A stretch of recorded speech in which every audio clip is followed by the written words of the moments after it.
Welcome to ITV. ముందుగా headlines చూద్దాం. BRS లో అవినీతిని ప్రశ్నించారని కవిత సంచలన ఆరోపణ. హరీష్ రావు నిలదీసిన తర్వాతే సస్పెన్షన్ జరిగిందన్న కవిత. సిద్దిపేట, సిరిసిల్ల కలెక్టరేట్ లో భారీ అవినీతి ఆరోపణలు. పార్టీలో అంతర్గత ప్రజాస్వామ్యం లేదని కవిత వ్యాఖ్యలు.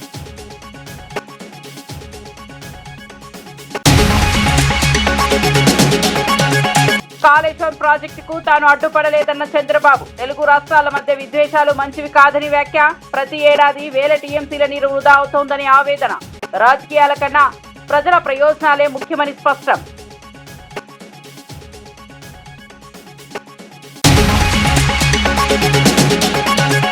కవిత ఆరోపణలు వాస్తవానికి దూరమన్న సునీతారెడ్డి. పార్టీలో స్వేచ్ఛ లేదన్న వ్యాఖ్యలపై ఘాటు ప్రతివాదం.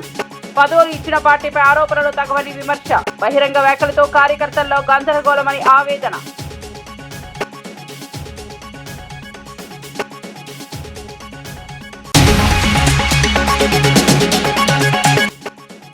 చంద్రబాబు ప్రభుత్వం రెడ్ బుక్ పాలన సాగిస్తోందన్న వైసీపీ.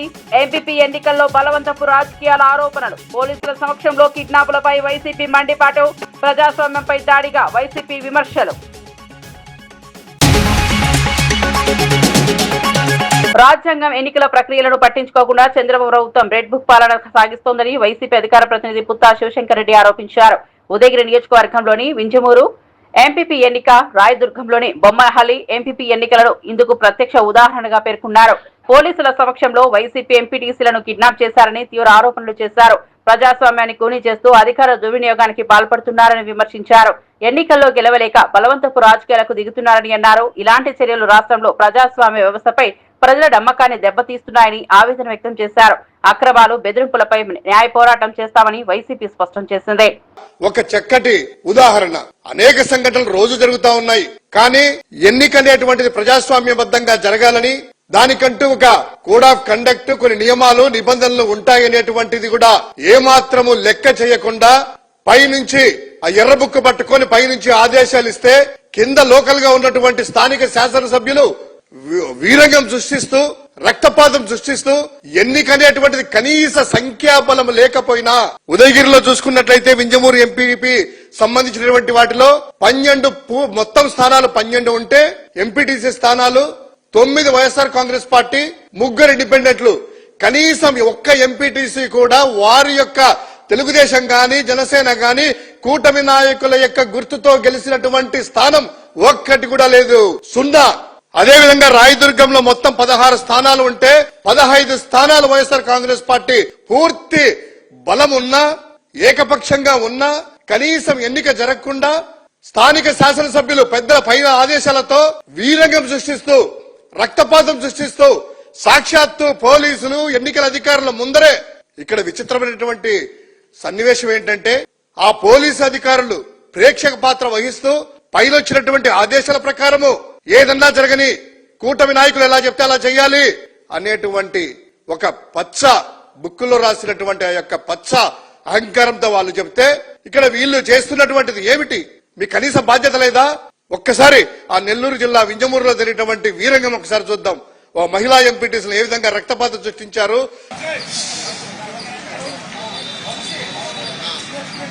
ఓటు వేయడానికి వెళ్తున్నటువంటి మా యొక్క ఎంపీటీసీలు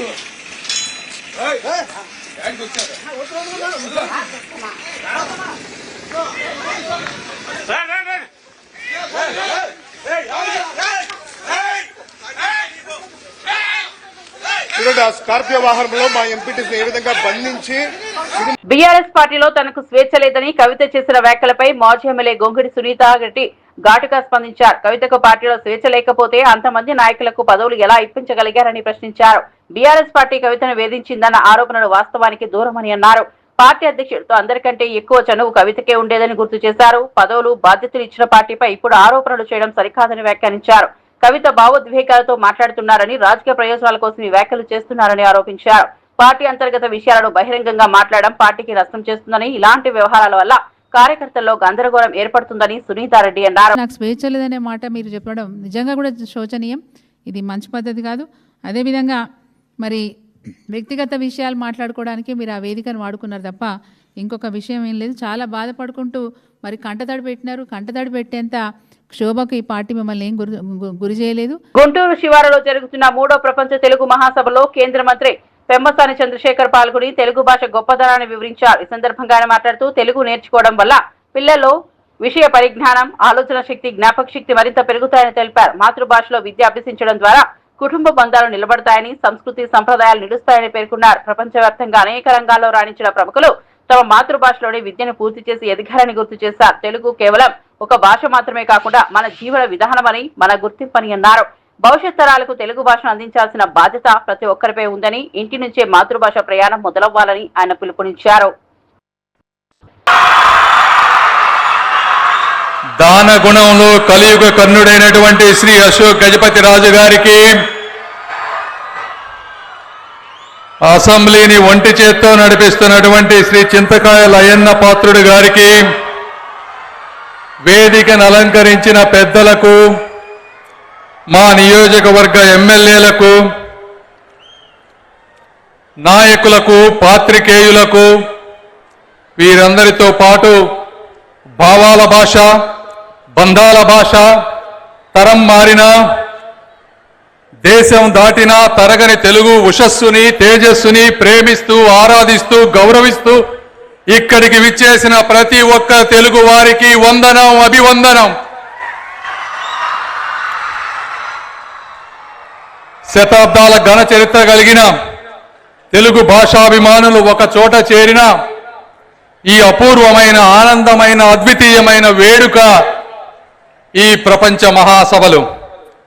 తెలుగు భాష కేవలం సంభాషణ మాధ్యమం మాత్రమే కాదు, శతాబ్దాలుగా ప్రతిధ్వనిస్తున్న మన పూర్వీకుల స్వరం, వేల సంవత్సరాలు పైగా సాహిత్య సాంప్రదాయాన్ని నింపుకున్న ఒక మహాసముద్రం.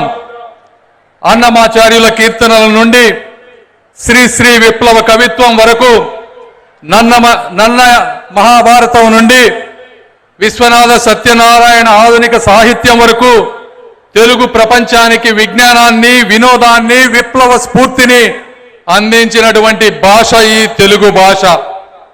కూచిపూడి నృత్యం నుండి శాస్త్రీయ కళలను, మన సాంప్రదాయ సంగీత రూపాలను, మన తాత్విక గ్రంథాలను తెలుసుకోవటం కోసం ఈ తెలుగు ఎప్పుడు తలుపులు తెరిచి ఉంచుతుంది. తెలుగు నేర్చుకోవడం ద్వారా మనల్ని మన మూలాలతో కలుపుతుంది, తరతరాల మధ్య కుటుంబ బంధాలను బలపరుస్తుంది. ఒకప్పుడు వెంకయ్యనాయుడు గారు చెప్పినట్టు, నాన్న అనే పదంలో ఉండే నమ్మకం, గురువు అనే పదంలో ఉండే గౌరవం, దేశం అనే పదంలో ఉండే ధైర్యం ఒక్క తెలుగు భాషలోనే వస్తుంది అని మీ అందరికీ నేను తెలియజేస్తా ఉన్నాను. తెలుగు నేర్చుకున్న పిల్లలు రీసెర్చ్లో చూస్తే వారికి విషయ పరిజ్ఞానం కానీ, జ్ఞాపక శక్తి కానీ, సృజనాత్మకత కానీ చాలా ఎక్కువగా పొంది ఉంటారు. నేను కూడా 25 సంవత్సరాలు అమెరికాలో ఉన్నా ఈరోజు మీ అందరితో కలిసి ఉన్నాను అంటే దానికి కారణం తెలుగు భాష, ఆ భాషపై ఉన్నటువంటి మమకారం, ఆ భాష మీద ఉన్నటువంటి పట్టు అని మీ అందరికీ నేను తెలియజేస్తా ఉన్నాను. చిన్నప్పుడు మా తల్లిదండ్రులు మాకు గోరుముద్దలు తినిపించేటప్పుడు చందమామ కథలు, సామెతలు చెప్పి పెంచారు. ఈ రోజుల్లో లాగా సెల్ ఫోన్లు పెట్టి పెంచలేదు కాబట్టే ఈరోజు మీ అందరి ముందు నేను మాట్లాడగలుగుతున్నానని కూడా తెలియజేస్తా ఉన్నాను. ఇవన్నీ ఎందుకంటే ఈరోజు పిల్లలకి తెలుగు చదవటం, మాట్లాడటం, రాయటం, అదేవిధంగా సొంత భాషపై గర్వం లేకపోవటం ప్రధాన సమస్యలుగా ఉన్నాయి. భాష చనిపోతే సంస్కృతి చనిపోతుంది, సంస్కృతి చనిపోతే మనకి గుర్తింపు మాయమవుతుంది అని కూడా మీరు అందరూ తెలుసుకోవాలి. ఇంగ్లీష్ నేర్చుకోవడం తప్పు కాదు, కానీ తెలుగు మర్చిపోవడం మాత్రం తప్పే. మనకి 2 కళ్ళు ఎలా ఉన్నాయో 2 భాషలు కూడా ముఖ్యమని అందరూ తెలుసుకోవాలి. దీనిని పరిరక్షించడానికి, వ్యాప్తి చెందించడానికి అందరం కృషి చేయాల్సినటువంటి పరిస్థితి ఉంది. అందరం ఇంట్లో తెలుగులో మాట్లాడాలి. నేను కూడా అమెరికాలో ఉన్న మా పిల్లలతో ఎప్పుడు తెలుగులోనే మాట్లాడతాం. ఎందుకంటే తల్లిదండ్రులే మొట్టమొదటి గురువులు పిల్లలకని తెలుసుకోవాలి. తెలుగు కథలు, తెలుగు సామెతలు చెప్పాలి, తెలుగు పాటలు వినిపించాలి. మన భాష విలువను, చరిత్రను, గొప్పదనాన్ని ప్రతి ఒక్కరికి తెలియజేయాలి. అదేవిధంగా ప్రభుత్వాలతో తెలుగు సాహితీ సంఘాలను, గ్రంథాలయాలను మరియు సాంస్కృతిక కార్యక్రమాలను మనం విద్యుత్ శాఖలో గతంలో ఎన్నో కీలక సంస్కరణలు చేపట్టామని ఉప ముఖ్యమంత్రి బట్టి విక్రమార్క తెలిపారు. అత్యవసర పరిస్థితిలో విద్యుత్ సమస్యలను పరిష్కరించేందుకు 108 తరహాలో ఎలక్ట్రిక్ అంబులెన్స్లను ఏర్పాటు చేశామని వెల్లడించారు. గత 6 నెలలుగా ఈ సేవలు అందుబాటులో ఉన్నాయని చెప్పారు. ట్రాన్స్ఫార్మర్ సమస్యలు, విద్యుత్ అంతరాయాలకు వెంటనే స్పందించేందుకు ఈ అంబులెన్స్ ఉపయోగపడుతున్నాయని తెలిపారు. రైతులు, వినియోగదారులు ఎదుర్కొంటున్న ఇబ్బందులను తగ్గించడమే లక్ష్యంగా ఈ చర్యలు చేపట్టామని పేర్కొన్నారు. విద్యుత్ సరఫరా వ్యవస్థను మరింత బలోపేతం చేయడానికి ప్రభుత్వం కట్టుబడి ఉందని బట్టి విక్రమార్క స్పష్టం చేశారు. 31/12/2025 తేదీ వరకు గల కాలంలో రాష్ట్రంలో వ్యవసాయ కనెక్షన్ల కోసం ప్రజలు దరఖాస్తు చేసుకున్నటువంటిది 3,44,462 మంది రైతులు దరఖాస్తు చేసుకున్నారు. కనెక్టెడ్ లోడు కనెక్షన్ సంఖ్య ఆధారంగా వ్యవసాయ ట్రాన్స్ఫార్మర్లను ప్రతిపాదించడం శాంక్షన్ చేయడం కూడా కనెక్షన్ల సంఖ్య కనెక్టెడ్ లోడ్ ఆధారంగా ట్రాన్స్ఫార్మర్లను ఏర్పాటు చేయడం అవుతుంది. రైతులకు వ్యవసాయ కనెక్షన్లు అందించడానికి మొత్తం 75,686 వ్యవసాయ ట్రాన్స్ఫార్మర్లను సమకూర్చడమైంది. వ్యవసాయ కనెక్షన్లు మొదట వచ్చిన వారికి మొదట ఇవ్వటం అనేటువంటి సీనియారిటీ ప్రకారం విడుదల చేయడం అవుతుంది. ఇక మిగిలిన 9,700 మంది దరఖాస్తుదారులు క్షేత్రస్థాయిలో అనుసంధానం లైన్ పనులు పూర్తయిన తర్వాత వాటికి కూడా అవసరమైన ట్రాన్స్ఫార్మర్లు సమకూర్చబడును.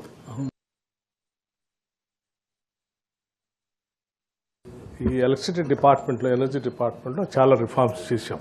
ఆ రిఫార్మ్స్ ఏంటంటే ఎలక్ట్రికల్ అంబులెన్సెస్ పెట్టాము అధ్యక్ష. అంబులెన్సెస్ ఏంటంటే గతంలో 108 ఫోన్ చేస్తే ఎట్లయితే వచ్చి పనిచేస్తాయో ఇప్పుడు 1912 అని ఒక టోల్ ఫ్రీ నెంబర్ ఇచ్చాం.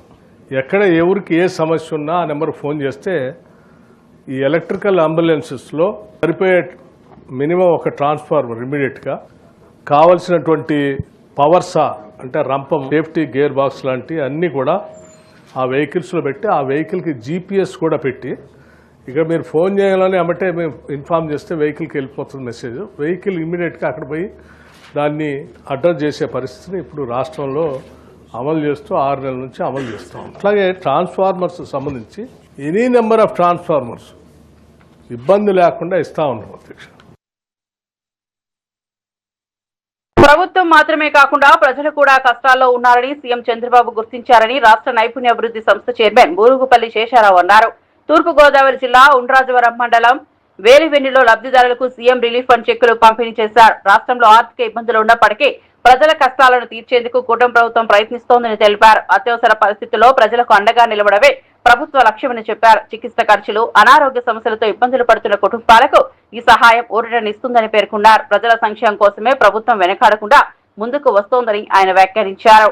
ఇబ్బందుల్లో ఉంటా వ్యవస్థలే కాదు ప్రజలు కూడా అంతే కష్టంలో సమస్యల్లో ఇరుక్కుపోయి ఉన్నారు. వారందరికీ ప్రతి విషయంలోనూ ఏదోడు వాదోడుగా ఉండాలి. వారందరికీ మరి ఈ ప్రభుత్వం అండగా ఉండాలనేటటువంటి సత్సంకల్పంతో ఒక పక్కన ఆర్థిక లోటు ఉన్నప్పటికీ పెద్ద మనసుతో ఇంత సహాయాన్ని అందిస్తున్నందుకు మన ఎన్డీఏ కూటమి ప్రభుత్వానికి, మన గౌరవ ముఖ్యమంత్రి నారా చంద్రబాబు నాయుడు గారికి, ఉప ముఖ్యమంత్రి పవన్ కళ్యాణ్ గారికి, శ్రీ నారా లోకేష్ గారికి ప్రత్యేకమైనటువంటి కృతజ్ఞతలు, ధన్యవాదాలు మన నియోజకవర్గం తరఫున తెలియజేసుకుంటూ ప్రతి కుటుంబానికి అవసరమైతే గనక 25 లక్షల రూపాయల వరకు వైద్య సహాయం అందించేటటువంటి విధంగా మనం ఒక ఇన్సూరెన్స్ పాలసీని తెలుగు భాష సంస్కృతిని భావితరాలకు అందించడం అందరి బాధ్యత అని గోవా గవర్నర్ అశోక్ గజపతిరాజు అన్నారు.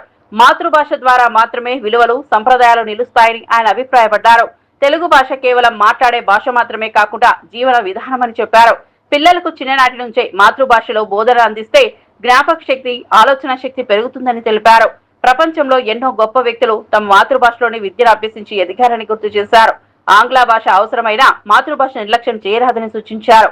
తెలుగు భాష పరిరక్షణకు కుటుంబం నుంచే ఆరంభం కావాలని పిలుపునిచ్చారు.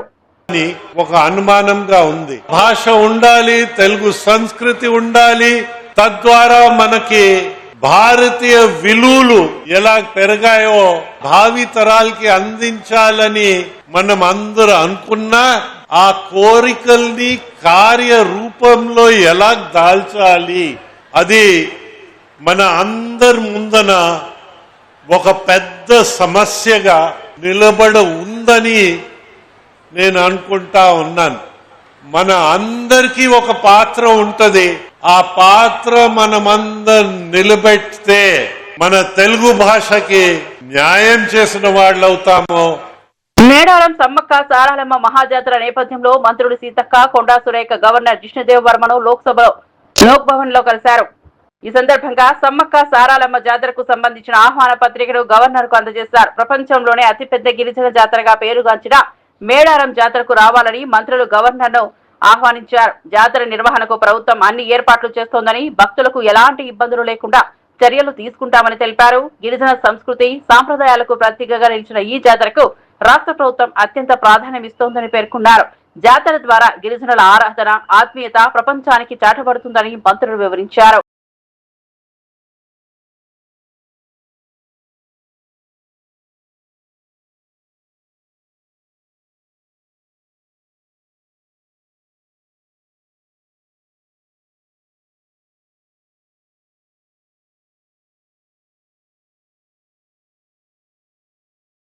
జల వివాదాలపై ఏపీ సీఎం చంద్రబాబు నాయుడు స్పందిస్తూ కీలక వ్యాఖ్యలు చేశారు. కాళేశ్వరం ప్రాజెక్టు నిర్మాణ సమయంలో తాను ఎలాంటి అడ్డంకులు పెట్టలేదని స్పష్టం చేశారు. తెలుగు రాష్ట్రాల మధ్య విద్వేషాలు మంచివి కాదని, పరస్పర సహకారంతోనే సమస్యలు పరిష్కరించుకోవాలని అన్నారు. ప్రతి ఏడాది దాదాపు 3000 టీఎంసీల నీరు సముద్రంలోకి వృధాగా పోతోందని, ఆ నీటిని ఉపయోగించుకోవడమే లక్ష్యంగా ముందుకు వెళ్లాలని చెప్పారు. గోదావరి నీటిని వినియోగించుకోవాలని తెలంగాణ కోరితే తాము ఎప్పుడూ అడ్డుపడలేదని తెలిపారు.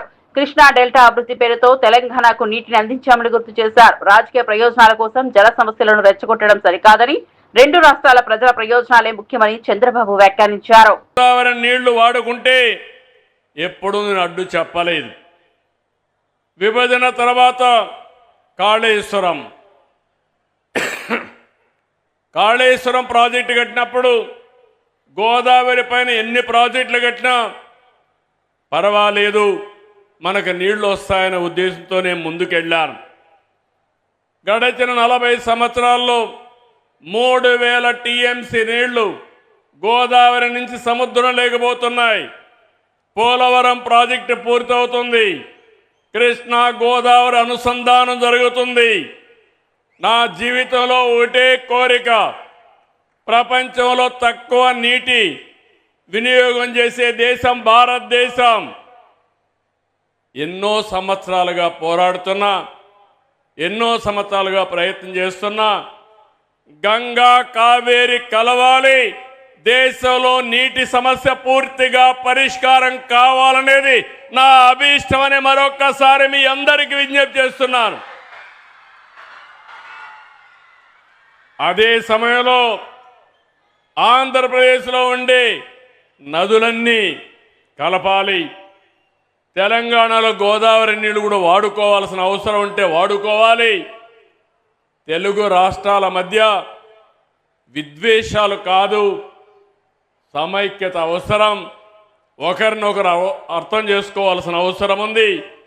అందరం కలిసి ముందుకు పోవాల్సిన అవసరం ఉంది. ఏపీ కూటమి నాయకుల్లో అంతర్గత విభేదాలు బయటపడుతున్నట్లు టీడీపీ మంత్రి టీజీ భరత్ వ్యాఖ్యలు స్పష్టం చేస్తున్నాయి. తన నియోజకవర్గంలో వేలు పెడితే ఎవరిని వదిలిపెట్టనని ఆయన హెచ్చరించారు. తాను మంత్రి అయినప్పటికీ నుంచి ఎవరి జోలికి వెళ్లలేదని, కానీ కొందరు కావాలని తన నియోజకవర్గంలో జోక్యం చేసుకుంటున్నారని ఆరోపించారు. నన్ను గెలిగితే మీరే ఇబ్బంది పడతారని, తన స్ట్రాటజీలను తట్టుకోలేరని ఘాటు వ్యాఖ్యలు చేశారు. ఈ వ్యాఖ్యలు కూటమిలో చీలికలు మొదలయ్యాయనే సంకేతాలుగా రాజకీయ వర్గాలు విశ్లేషిస్తున్నాయి. అధికార పార్టీలోని ఇలాంటి హెచ్చరికలు రావడం రాజకీయంగా ప్రాధాన్యత సంతరించుకుంది. వాళ్ళకి నేను చెప్పదలుచుకున్నా, అంత ముందు మంత్రులైనారు, చాలా మంది మంత్రులైనారు. ప్రతి ఒక్క మంత్రి ప్రతి ఒక్క దాంట్లో ప్రతి నియోజకవర్గంలో ఏదో రకంగా వాళ్ళు ఇన్వాల్వ్ అయ్యి మీకు తెలియకుండా చాలా చేశారు. నేను ఆ పనులు చేస్తలే. ఏ నియోజకవర్గంలో కూడా నేను రెస్పెక్ట్ ఇచ్చి ఏ వాళ్ళకి ఎమ్మెల్యేస్ కానీ ఇన్ఛార్జెస్ కానీ ఎక్కడా కూడా వాళ్ళకి తెలియకుండా నేను గెలకడంలే. సో నేను అనేది మైండ్లో పెట్టుకోండి, నేను మంత్రి ఉంటా 5 ఏళ్ళు కాదు, తెలుగుదేశం పార్టీ ఉన్నన్నాళ్ళు నేను మంత్రి ఉంటా. ఇక్కడ మీరు గెలిపిస్తా పోండి. ప్రజలకి సేవ చేసేదానికి అదృష్టం ఉంటుంది. ఎందుకంటే లోకేష్ గారికి తెలుసు నేను ఎట్లా అంటుండ అనేది చంద్రబాబు గారికి తెలుసు. మీరు ఎంత చెప్పినా ఎంతకి గెలికినా అక్కడ ఏమి మారేది ఏమి ఉండదు. సో సబ్జెక్ట్ మీరు తెలుసుకోవాల్సింది ఏమంటే, నన్ను ఊరికే గెలకద్దండి. నా నియోజకవర్గంలో వచ్చి ఏదైనా గెలికేది స్టార్ట్ చేసినారనుకో, నేను వేలు పెట్టినాననుకో, మినిస్టర్గా వేలు పెట్టినారంటే ఆ నియోజకవర్గంలో చాలా మీకే ప్రాబ్లమ్స్ వస్తాయి. సో కైండ్లీ మీ పని మీరు చూసుకోండి. మీ నియోజకవర్గం మీకు ఇచ్చారు, ప్రజలు మీకు ఓటేసి గెలిపించారు. మిమ్మల్ని చూసుకునే బాధ్యత మీ ప్రజలు, మీకు ఎన్నో సమస్యలు ఉంటాయి, అవి సాల్వ్ చేసుకుంటూ పోండి అని. అదే కాకుండా ఊరికే నా నియోజకవర్గంలో వచ్చే లాంటి ఏదో పెత్తనం చేయాలనో లేదా ఏదో గెలకాలనుకోవడం అయితే మాత్రం నా స్ట్రాటజీస్ ముందు, నేను చేసే పనుల ముందు ఎవరు నా దగ్గరలో కూడా రాలేరు. అది నా ఎన్నో నిరూపించుకునేదానికి ఎగ్జాంపుల్స్ ఉన్నాయి. మెడికల్ షాప్స్ రోడ్ది ఎవరు చేశాడండి? ఎవరికైనా చాత అయిందా?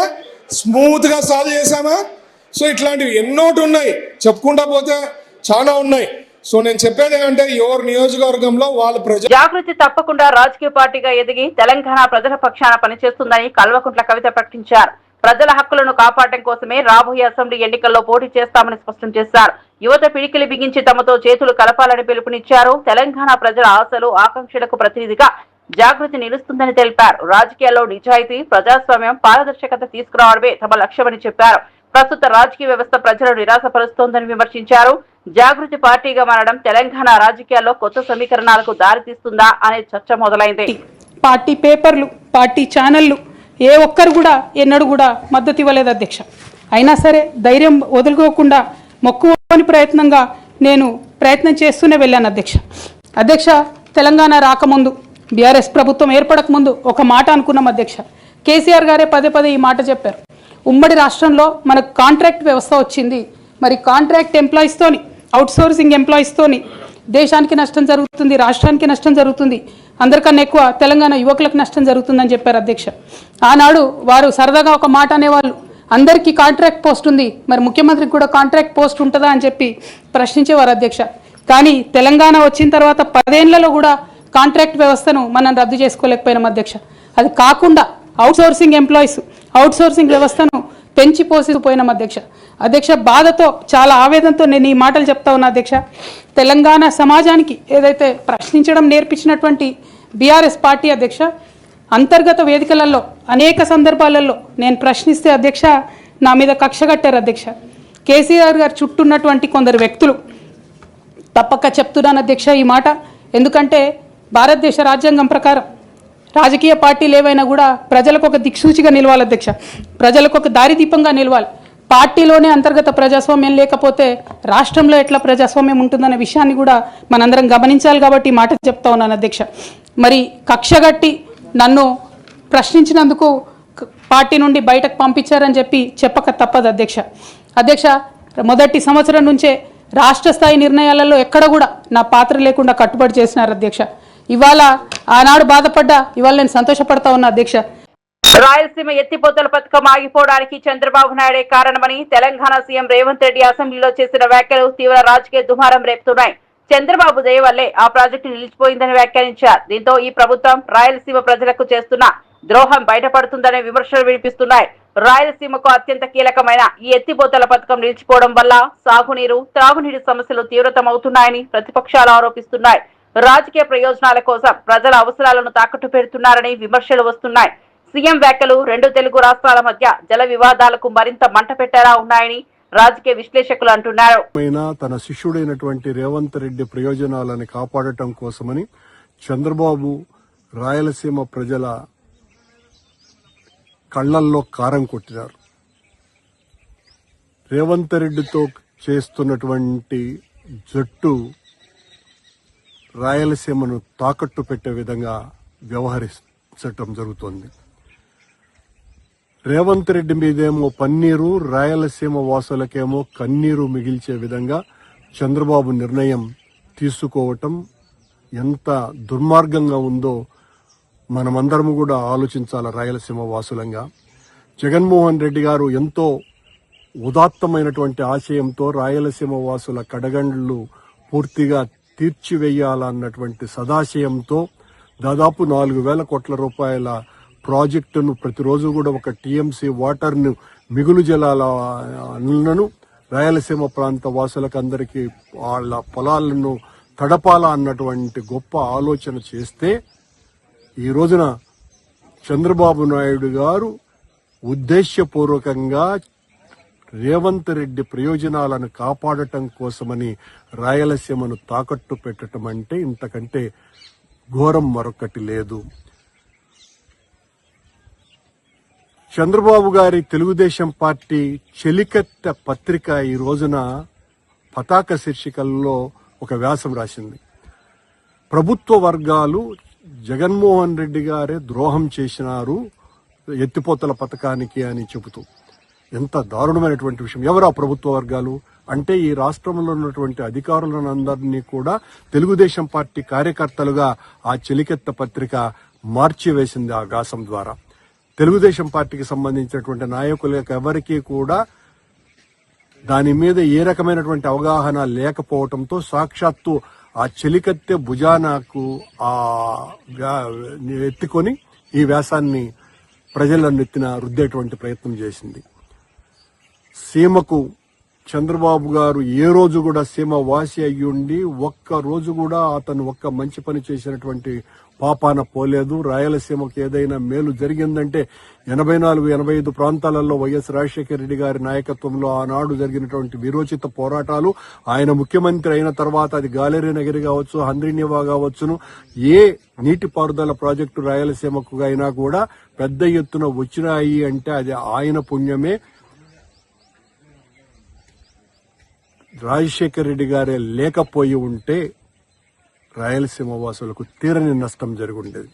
ఆయన వారసుడుగా జగన్మోహన్ రెడ్డి గారు మరింతగా రాయలసీమ వాసుల కడగండ్లను తీర్చాలన్నటువంటి గొప్ప ఆలోచనతో ఈ ఎత్తిపోతల పథకానికి శ్రీకారం చుడితే ఆ చెలికెత్త పత్రిక. బులెటిన్ ముగించే ముందు హెడ్లైన్స్ మరోసారి చూద్దాం. బీఆర్ఎస్ లో అవినీతిని ప్రశ్నించారని కవిత సంచలన ఆరోపణ. హరీష్ రావు నిలదీసిన తర్వాతే సస్పెన్షన్ జరిగిందన్న కవిత. సిద్దిపేట, సిరిసిల్ల కలెక్టరేట్ లో భారీ అవినీతి ఆరోపణలు. పార్టీలో అంతర్గత ప్రజాస్వామ్యం లేదని కవిత వ్యాఖ్యలు.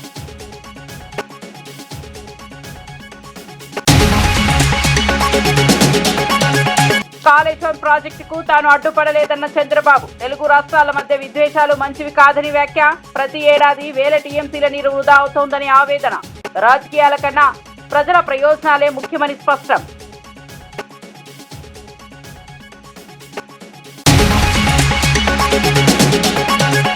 కవిత ఆరోపణలు వాస్తవానికి దూరమన్న సునీతారెడ్డి. పార్టీలో స్వేచ్ఛ లేదన్న వ్యాఖ్యలపై ఘాటు ప్రతివాదం. పదవులు ఇచ్చిన పార్టీపై ఆరోపణలు తగవని విమర్శ. బహిరంగ వ్యాఖ్యలతో కార్యకర్తల్లో గందరగోళమని ఆవేదన.